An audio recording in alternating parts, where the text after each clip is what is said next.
الحمد لله رب العالمين والصلاة والسلام على رسول الله صلى الله عليه وسلم. أما بعد, jana tulisimama katika aya 36 ya sura Isra, sura Bani Israil, na tukaelezea makusudio ya aya hii katika jumla za wasaya za 10 min Allah subhanahu wa ta'ala, nasaha na wasia wa Mola subhanahu wa ta'ala, yale mambo ambayo tunakatazwa tusiyafanye au tujirekebishe tufanye vile kinyume cha makatazo. Na ndio tunaona kwamba hizi zinakuja min al-kaba'ir, ambayo darasa yetu inaendelea mpaka leo. Hatujamaliza al-kaba'ir katika nyumba ambazo malaika hawaingii. Ni wale watu ambao wanaofanya madhambi al-kaba'ir makubwa, kwa hivyo wakimbiza malaika, na kwa hivyo wanakurubisha mashetani. Hapa maudhui ya jana ilikuwa mtu kujizuia na kusema ovyo, kusema asiyojua.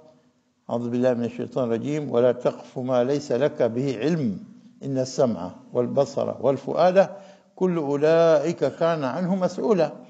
Na tumesema usiyafuatie usio na ujuzi nayo, usiseme kitu ambacho huna ilmu nayo.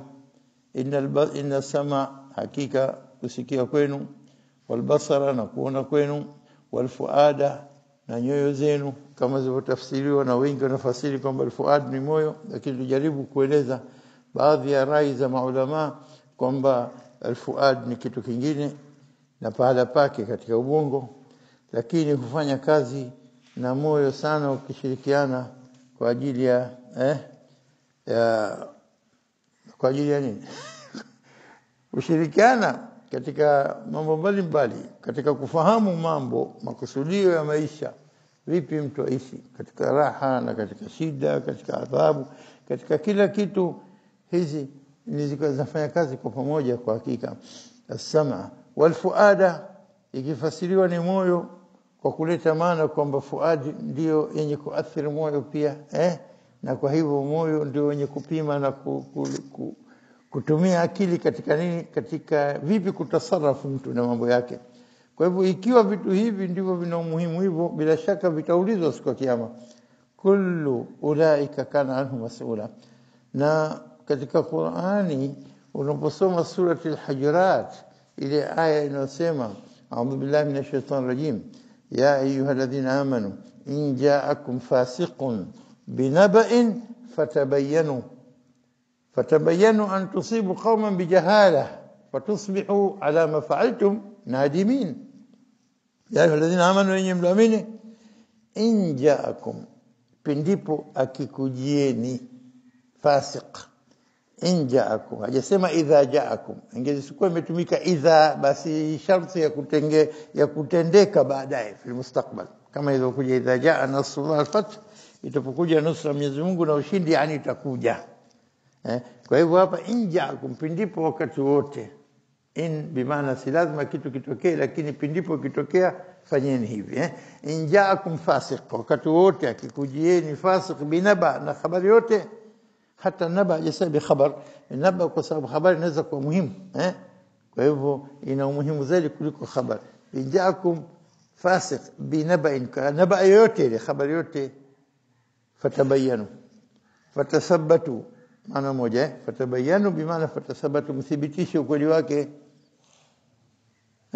Kwa nini? Kwa sababu habari ile ukiitendea kazi, ukaifanyia kazi, ukamtia adabu yule ambaye sasa kutoa adabu kwa habari za uongo uliopata, halafu baadaye ukajua ukweli wa mambo, hapo mtajuta baadaye. Fatabayanu an tusibu qauman, mnaweza mkausibu qauman mkatia adabu kwa kosa lilifanya, kumbe hawajafanya kosa, bijahalatin, kwa ujinga wenu, kwa kutokuthibitisha. Mtamtia adabu kwa ujinga bila kuwa na uhakika wa habari. Ndio hayo, wala taqfu ma laysa laka bi'ilm, watusbihu baadaye tena, watusbihu ala ma fa'altum nadimin, mtabakia tena mkijuta kwa yale mliyofanya. Kwa nini? Bure tumemwonea yule. Bure. Sasa ndio mkamtake radhi akwambia sikubali, baina yangu mimi na nyinyi huko mbele ya safari. Sasa hishi na kwa bala mtakuwa nadimin fi dunya wal akhirah. na falikuta. Sasa habari hii kuna sababu ya kunuzuli hii aya kwamba mmoja katika masahaba Al-Walid ibn Uqba ibn Mu'ayth au ibn Abi Mu'ayth, utasikia pengine ibn Mu'ayth au ibn Abi Mu'ayth. Huyo Uqba ibn Abi Mu'ayth alikuwa mushrik mkubwa katika vigogo pamoja na sahibu zake Umayya ibn Khalaf na Abu Jahil, Amr ibn Hisham na wengineo, na ibn Rabi', Shayba ibn Rabi' na kina Walid ibn Mughira, kundi moja sanadid Quraysh, vigogo wa Quraysh. Ibn Mu'ayth huyo babake Uqba ibn Abi Mu'ayth alikuwa hata akichukua ule uchafu ngamia anapozaa yale uchafu wa kilichozaliwa kile kukusanya kenda kumtupia Mtume sallallahu alaihi wasallam. Imefika hadi mpaka atakamtia kabari mara moja Mtume sallallahu alaihi wasallam, Uqba ibn Mu'ayth. Lakini mwanawe alislimu taban, tena baada ya muda kila mmoja kaslimu, kasalim amri, kwa sababu Uislamu umepata nguvu na hakuna utakwenda wapi na mushrik atakiwi la Makkah wala Madina. Uislamu ulipokuwa na nguvu kila mmoja akitaka staki aslimu. Walikimbia wengine wakaenda zao mpaka Jeddah na wapi lakini mwisho wakarudi. Ikrima ibn Abi Jahl alipoona Mtume sallallahu alaihi wasallam kishaifungua Makkah mwaka 8 Hijri, akaingia kakimbia sema Rasul Muhammad akinipata taniua. Na nakwambia Muhammad alipa kisasi. Muhammad aliyokusanya vigogo baada ya kuiteka Makkah, anaambia madha tadhunnuna anni fa'ilun bikum, mnafikiri nitakufanyeni nini mimi? Khairan akhun karim ibn akhin karim, tafanya khairi tu mtu wetu ndugu yetu mwema. Ala kama wameambia idhabu, nendeni fa antum tulaqa, nukocheni huru, nendeni. Lakini Ikrima ibn Abi Jahl mkewe kenda kumwombea Mtume sallallahu alaihi wasallam, ya Rasulullah, mume wangu Ikrima kakosa kweli, nataka msamehe. Msamehe, mwache arudi. Akatuma mtu mpaka kwenda kumtafuta, mkuta Jeddah tena. Safa kilomita 75 kwa sasa alikuwa na gari. Akaenda mpaka akarudi, akatoa msamaha, akasamehewa. Na baada ya kutekwa Makkah wengi wakaslimu. Mada yetu Walid ibn Uqba, huyu mtoto wa Uqba ibn Mu'ayth. Al-Walid alitumwa na Mtume sallallahu alaihi wasallam aende katika kabila Bani Mustaliq, musaddiqan. Nini maana musaddiq? Kwenda kukusanya sadaka, yani kwenda kukusanya zaka. Na huyu palikuwa na thar, kuna ugomvi baina yao, kuna kisasi baina yao. Sasa akatumwa ana ibada gani tena, imetumwa kwenye watu pengine wakamgeukia lakini amri ya Mtume lazima itekelezwe.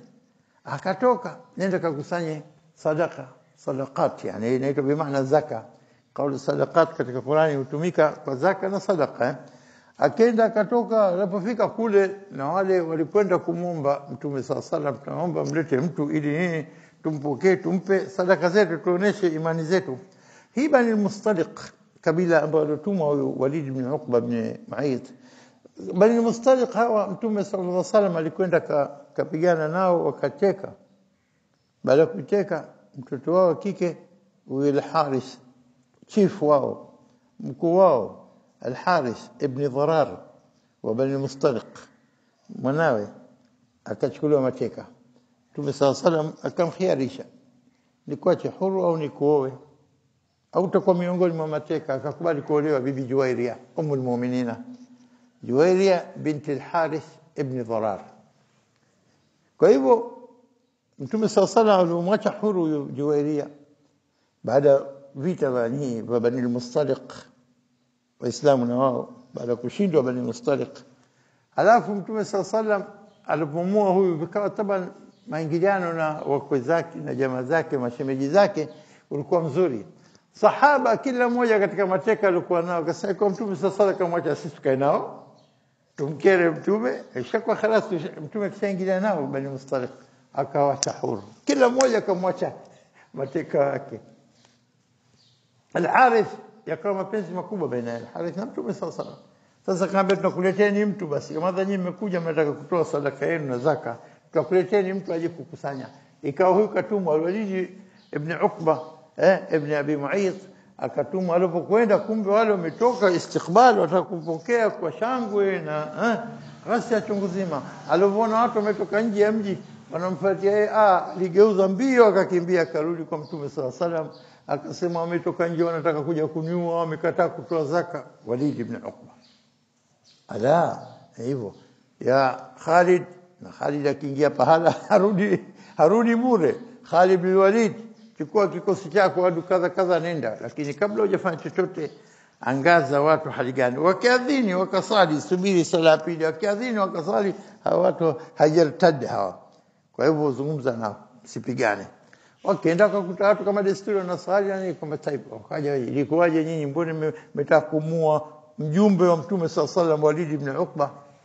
Akaambia la wallahi sisi tumemwona mbali tunataka kumpokea na mwana mtu anakimbia tu hataki kuja. Kumbe ndio kaja kusema kama tunataka kumua. La wallahi hakuna yote ataka kumua na sisi tuko tayari na mali zetu tumekuja. Maana wenyewe walikuja bali Mustaliq kwa Mtume sallallahu alaihi wasallam. Hapo ndio kashuka aya alladhina amanu in ja'akum fasiqun binaba'in fatabayyanu wala taqfu ma laysa laka bi ilm.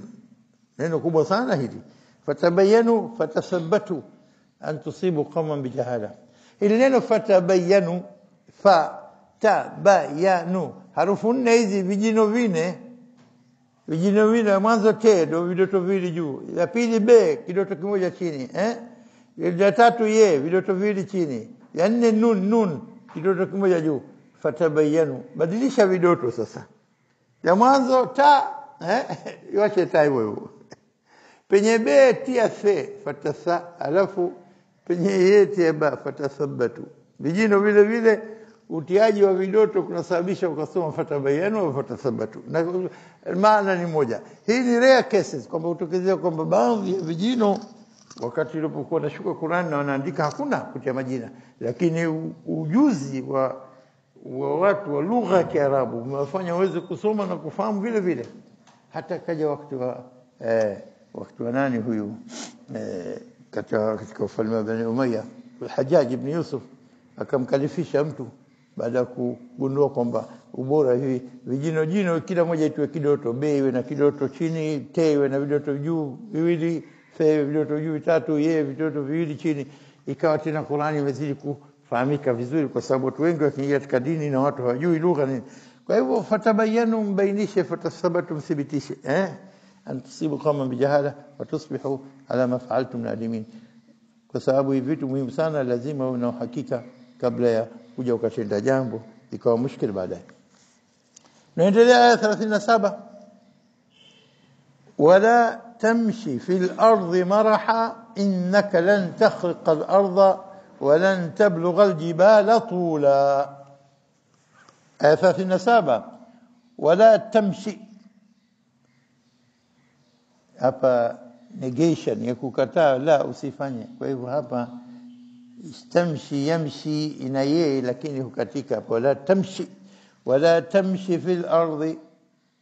Baadhi ya watu husoma kwa makosa wala tamshi fil ardi, la hasa wenye lugha yao Kiarabu, lakini mtu mwenye kujifunza hajui Kiarabu anajifunza kusoma Qur'ani akisoma sawa kama sisi hapa wengi wanasoma sawa. Wala tamshi fil ardi maraha, wala usitembee katika ardhi. Maraha kwa maringo, maraha. Halafu jitizame nafsi yako, unakwenda kwa maringo na kibri na majivuno. Wewe ni nani? Innaka, hakika wewe, lan takhriqa al-ardha wa lan tablugha al-jibala tula. Innaka lan takhriqa al-ardha wa lan tablugha ولن تبلغ الجبال طولا. نعم. Bimaana kwamba wewe una nguvu gani, hata nguvu zako wewe unaweza kupiga ardhi kwa miguu yako ukapasua ukaenda mpaka chini ardhi. Kwa miguu yako piga utaka. Huwezi hata kuchimba hata robo mita. Na ukitumia zana utafika wapi? Wacha kutumia zana. Wewe bila zana ni nani? Huna nguvu zozote. Innaka lan takhriqa ardh. Ungekuwa na nguvu hata kujifanya kibr kama nguvu za Mwenyezi Mungu Subhanahu wa Ta'ala, anachokitaka kun fayakun, kwa sababu mweza kufanya chochote, hakuna chochote chenye kumshinda. Al-kibriya'u lillah wal 'azamatu lillah. Ndio mwenye kuweza, mudabbir na mwenye kuweza kufanya kila kitu. Lakini wewe binadamu huna nguvu hata kwenda kupiga ardhi ukaenda chini, unaweza. Kwa hivyo ukitaka kuonesha una nguvu, basi innaka lan takhriqa ardh. ukitaka kuonesha kwamba wewe mtu mkubwa unajua, wala tablugha jibal, la huna nguvu za kuchimbua wala huna ukubwa na uadhimu wa kwamba kufika ukubwa wa jabali. Kwa hivyo kipande hiki kina treat mambo mawili, nguvu zako na kujiinua sana na kujifanya wewe sahibu rif'a, mtu wa juu kabisa, mtu hai gani, lan tablugha jibala tula. Kwa hivyo hapa ina maana zote mbili, katika nguvu na katika kujisifu na kujiona wewe mbora wa watu, huna ubora wote. Kwa hivyo almarah alkibr walkhuyala watabakhtur wanasema hii maana yake ni takabur yani. Na mambo gani yanaweza kusababisha mtu awe na nini, ana kibr, akawa nini, anakwenda nini, anakwenda fil ardhi maraha, kwa majivuno na maringo. Na mambo ya mwanzo kwamba akiwa na nguvu na ikiwa ana ilmu, nafanya jeuri. Tazama wenye ilmu zao wanavojaribu kucontrol dunia na kibri zao na kutaka lazima wanayotaka yao yatendwe katika ulimwengu wa watu madhaifu na wa maskini. Alilm, almal, aljah, heshima, na ukubwa, alquwa, nguvu, mambo haya waljamal, haya mambo ndio ambazo katika sababu ambazo zinawafanya watu nini, kutakabbar ala ghairihum, juu ya wenzao. Haya mambo ukitazama, hizi sifat ijtamaat inda Rasulillah sallallahu alaihi wasallam, zote sifa hizi zimekusanyika kwa Mtume sallallahu alaihi wasallam. Walikuwa hakuna mtu mutawadhi kama yeye, hamna mtu ambaye nini yuko mbali na kibri na majivuno kama Mtume sallallahu alaihi wasallam. هذه الصفات اجتمعت عند رسول الله صلى الله عليه وسلم، ولكن ما زاده إلا التواضع. هيمزليش إلا كون متواضع زيدي، kutokuwa na maringo wala majivuno wala na yote anazo sifa hizi. Hata ukarimu, utasema alikuwa maskini, lakini anapopata je, anapopata je, aka watu masala wale waliokuja kuslimu wanaambia wenzao, aslimu, ingieni katika Uislamu, fa inna Muhammadan yu'ti ata'an man la yakhsha al-faqr. Aslimu, wanaambia wenzao. Kwa njia gani? Kwa sababu watu wengi nikipata mali nitaslimu. Wengi wanaslimu kwa ajili ya mali. Basi wanaambizana, ambia aslimu, mslimuni tena na mwende kwake, atakupeni ataa. Fa inna Muhammadan yu'ti ata'an ataa man la yakhsha al-faqr. Anatoa kile cha kutoa kama mtu haogopi fakiri kabisa. Na hiyo inaonyesha fil jud wal karam Mtume sallallahu alaihi wasallam. Subhanallah. Katika tawadhu pia, mtu kama mtu maskini, mtu fakiri, mtumwa watu wao kule, Mtume sallallahu alaihi wasallam alikuwa anakwenda akialikwa na watu wale hali ya chini kabisa, mamluk, anamilikiwa mtu, lakini akenda katika akimwalika. Mmoja Abu Sudais Sudani anauliza katika wanafunzi wake alipokuwa akisomesha aya hii, akaambia tutakwenda ikiwa mmealikwa nyewe kwa mmoja tajiri na wakati huo mmealikwa kwa mmoja fakiri, hebu semeni kweli yenu, msidanganye. Mtakwenda kwa nani katika hao wawili? Kila mmoja anainamisha kichwa, anasema nini? Anasema bila shaka kwa yule tajiri. Kama unataka tawadhu tena, tazama mfano Mtume sasa, alikuwa hata ndi mamluka alikuwa anakwenda. Kwa hivyo tukitizama masala ya tawadhu hii,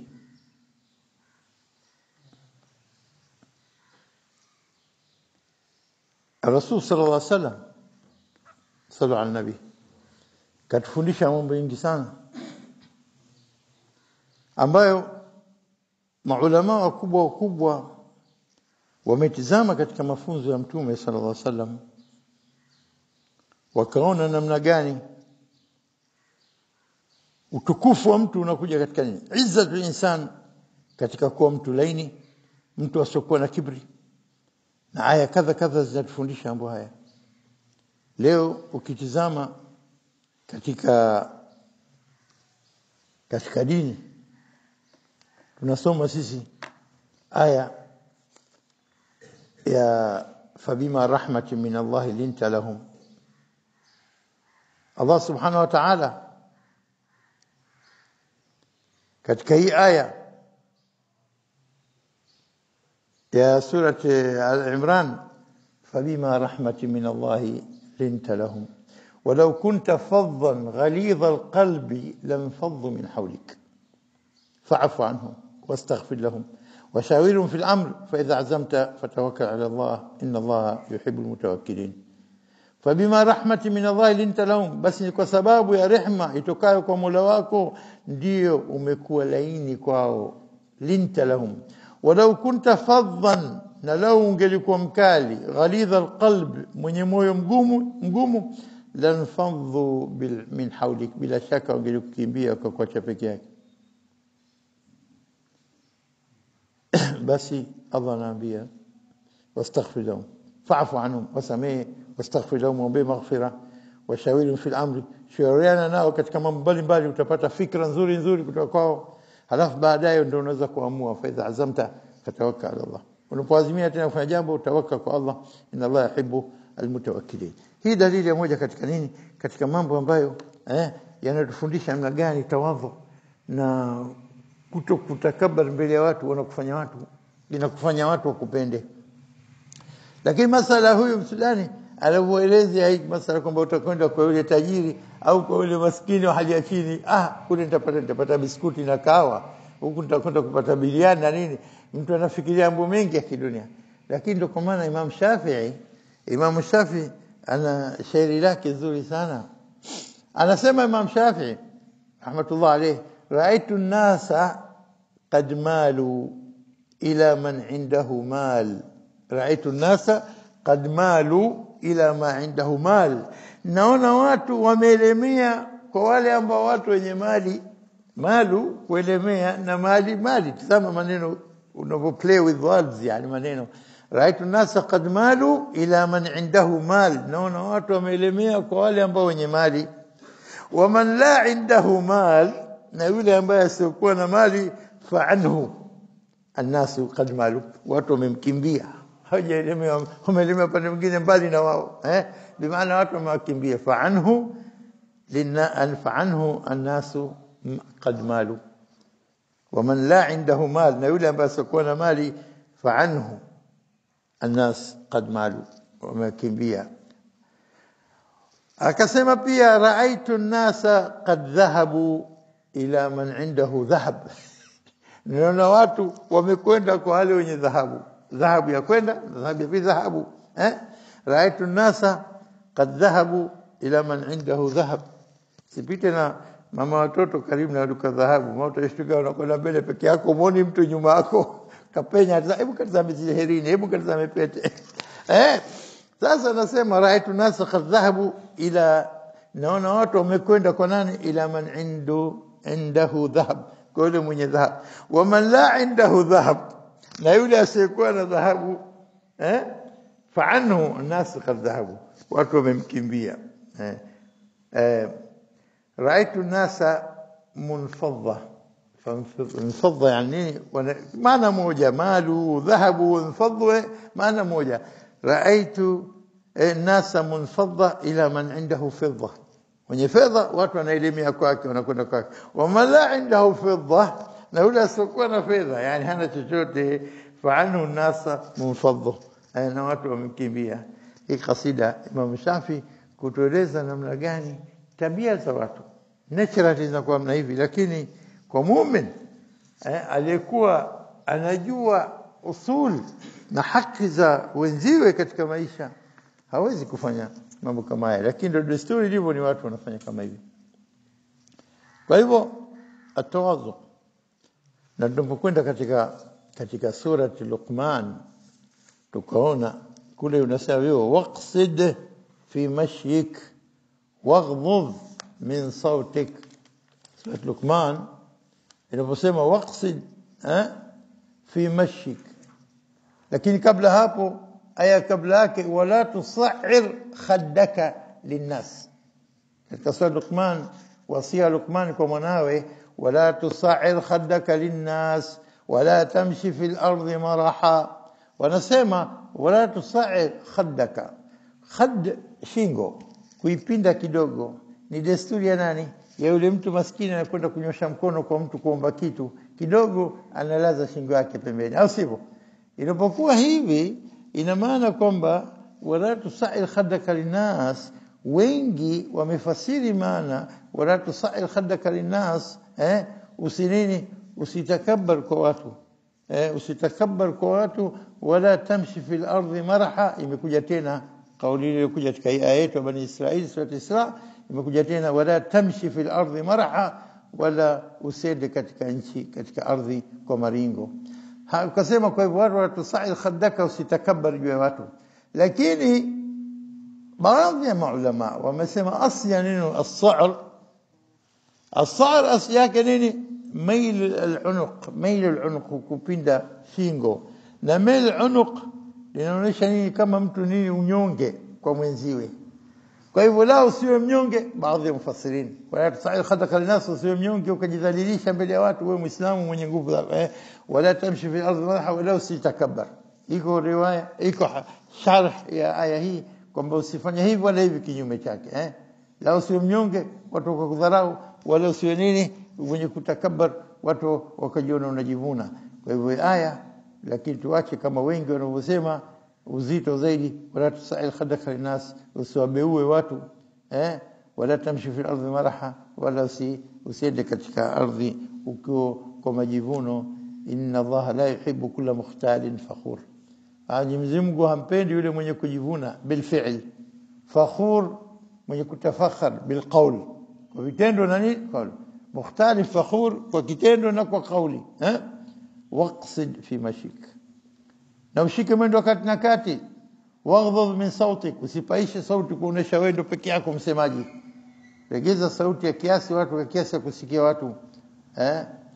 Waqsid fi mashik waghdhad min sautik, inna ankara al-aswat la sautu al-hamir. Hakika sauti zenye kuchukiza zaidi kuliko zote ni sauti ya punda. Kwa hivyo hapa tunapata masala haya kwamba katika kuondosha kibr na majivuno, sifa hizi za nasaha za Luqman kwa mwanawe zio kwa kila mtu. Atawadhu, Hasan Basri anasema nini? Atawadhu an takhruja min manzilika, unapotoka nyumbani kwako, wala talqa musliman, hukutana muislamu yote illa wa anta lahu alayka fadlan, hisi kwamba yule ana fadhila zake juu yako wewe, anategemea salamu kutoka kwake, ni mbora kuliko wewe. Hii tawadhu. Kinyume chake kwamba unapita kwa mwanamtu ageuza nani yule topasi, yule sijui nani, yule mvuvi, yule nini, wewe kwa sababu wewe profesa unasomesha katika university, una mashahada mpaka PhD, una nini, utadharau watu. Kwa hivyo una mali, una biashara, una majumba, una nini, la.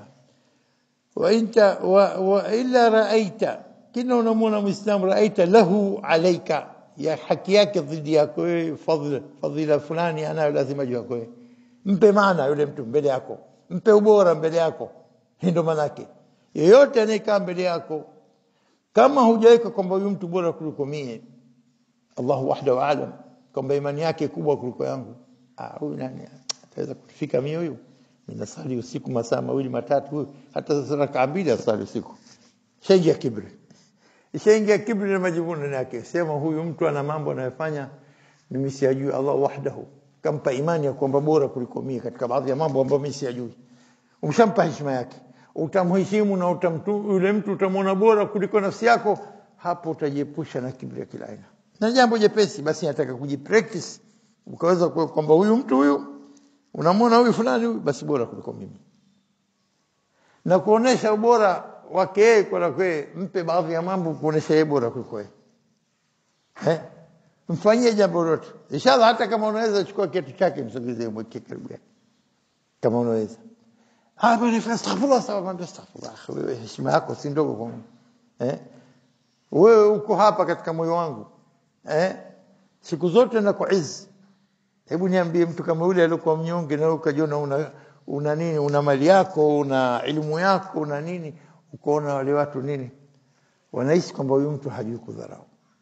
Watakuheshimu zaidi kuliko unapoona wewe kiburi. Watakaheshima ya nguvu kwa nguvu, lazima watakuheshimu kwa sababu wewe unaweza kumcontrol, pengine mfanyakazi wako, pengine nini, lakini dini haitaki hivyo kabisa.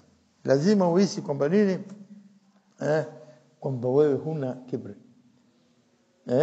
Wa ibadur rahman alladhina yamshuna ala al-ardi hauna, wanakwenda kwa utaratibu na nini, kwa tawadhu. Wa idha khatabu jahiluna qalu salama. Hapendi kuingia katika mijadala na kugombana na watu kuonesha wao wanajua zaidi au kwamba wao wana ilmu zaidi. La, bainama rajulun yajurru, hadha kalamu rasul sallallahu alayhi wasallam, bainama rajulun yajurru izarahu min al-khuyala, wakati mtu alikuwa anaburura nguo yake inaburura chini kwa kuonesha ile kibri alikuwa nayo, anasema huyu yukhsafu bihi, hudidimizwa katika ardhi. Kitendo hiki kimetokezea kwa majivuno yake, kama Qarun alifanywa yukhsafu bihi, anadidimizwa katika ardhi. Fahuwa yatajaljalu fil ardhi ila yawm alqiyama, yatajaljal kutazaja kama mtu anashuka kitu, anajigonga mara huku mara huku, dum dum dum, na zile sauti zinatoka, yaji ila yawm alqiyama, yumo bado hajafika bado. في بيت الرسول صلى الله عليه وسلم كان يكون في مهنة أهله. كان الرسول صلى الله عليه وسلم يكون في مهنة أهله, alikuwa katika khidmat ahlihi, katika kuhudumia. Fa idha hadarati salah kharaja ila salah, ikifika sala hakai chup, huyo kaenda kwenye sala. Hata anasema katika chakula, unapopika chakula unaambia chukua wewe tonge 2-3, kaa na mimi kula, hamna kukaa chukua nenda kale. Onesha kwamba sio wewe nenda kapike ugali na yeye anakula biriani. Naam, atawadhu. Wewe ule biriani, yeye nenda kasonge ugali wako. Chukua maharage yako, chemsha tu hivi, hakuna nazi na chochote. Na tupikie leo maharage, tutatamani tia tu wijingi, tia siulini mpaka kashata zitokeze juu. Na yeye kafanye maharage yako. Tena maharage yale rahisi hadi saa nzima, sema saa mawili hajaiva bado. La, tawadhu. Kama alivyosema kwamba ukimtuma mtumishi wako au mtumwa wako, fa'ainuhu, mwasaidie, na wavalishe nguo unavawe, na walishe chakula unachokula wewe. Haya maamrisho mtume sasa, na haya ndio inaondoa kibri katika nafsi, ambaye mtu akiwa na mithqala haba ya kibri, ndogo, chembe ndogo ya khardal, hata iona pepo kabisa. Kwa hivyo hizi ndio rehema za mtume sallallahu alayhi wasallam alizojaliwa na Mwenyezi Mungu Subhanahu wa Ta'ala. Bihadha naktafi, wallahu a'lam. Subhanakallahumma bihamdik, ashhadu an la ilaha illa anta, astaghfiruka wa atubu ilaik.